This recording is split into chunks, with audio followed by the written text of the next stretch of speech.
your posture isn't really causing your pain. At least it's not the only thing contributing to your pain. Now, while I will grant the fact that if you like stay in a resting posture that you're just not very capable of being in for a very long time, you're going to have pain. That's just our body basically telling us that we're not capable of maintaining a position for very long. And to some degree, like being in a deep squat for somebody who's not used to that position, they can get better at that and improve their ability to handle that posture. But then there's also just postures that, like sitting on the couch for 6 to 8 hours, or, let's say even a couple hours, is gonna result in some feedback from your body. It's not that you did anything wrong. It's just our nervous system and our perception of threat that comes from basically subconscious factors is telling us that we should probably move, right? There is a lot of information out there in how posture is like, and this is really the old guard of like physical therapy and probably pain relief and strength and conditioning, is that, people's posture was causing pain. And while it may be a contributor, there's a lot more to the equation than that. Generally speaking, there are a ton of modifiable factors that we can address. And we don't have to villainize people's postures. Yes, if you are somebody who's maybe sedentary, or you're sitting at a desk for long periods of time, or you're doing things in awkward ways, you're going to get feedback from your body, right?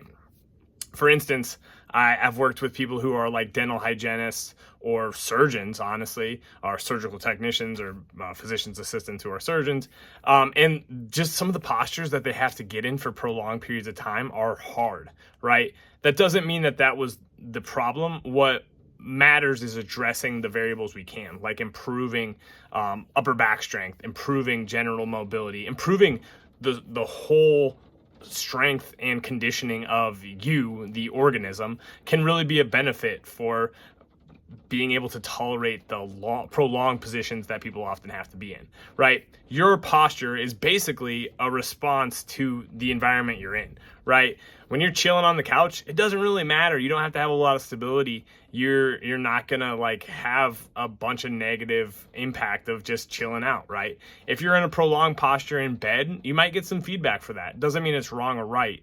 And frankly, the stronger people get, the more their body is just resilient to being in prolonged postures, right? When it comes to like lifting mechanics, there is a big contributor of like being efficient and managing like, postures and positions better. Basically, like your technique is a posture that you assume, and part of lifting is getting better at finding positions where you can be efficient. It doesn't mean there's necessarily like right or wrong.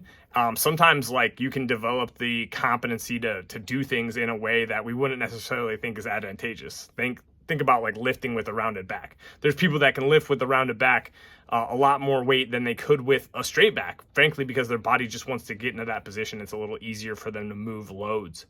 We can also develop more capacity to handle positions like that over time, right? So the biggest contributor, or the biggest thing to think about when it comes to like posture, is really that we should be trying to move in a variety of ways on a regular basis. The more you basically take your joints through full ranges of motion, or at least what you can tolerate, and the more you do that consistently, the more you can build up the capacity to like do that and go into further ranges of motion. If you were a gymnast and you were maybe working on like a back bend or something like that, and you tried to go as far as you could into the range of motion, but you weren't able to tolerate it, you're gonna get some feedback. Over time, with graded exposure and practicing positions, you can improve your ability to handle that. And you can basically take that same logic for just about everything humans do. Start small, build capacity, build tolerance, be patient, and good things happen. So stop blaming your posture for everything. It's one factor of many that we can address and look at, but it's not the only factor. So don't get too lost in the sauce when it comes to posture.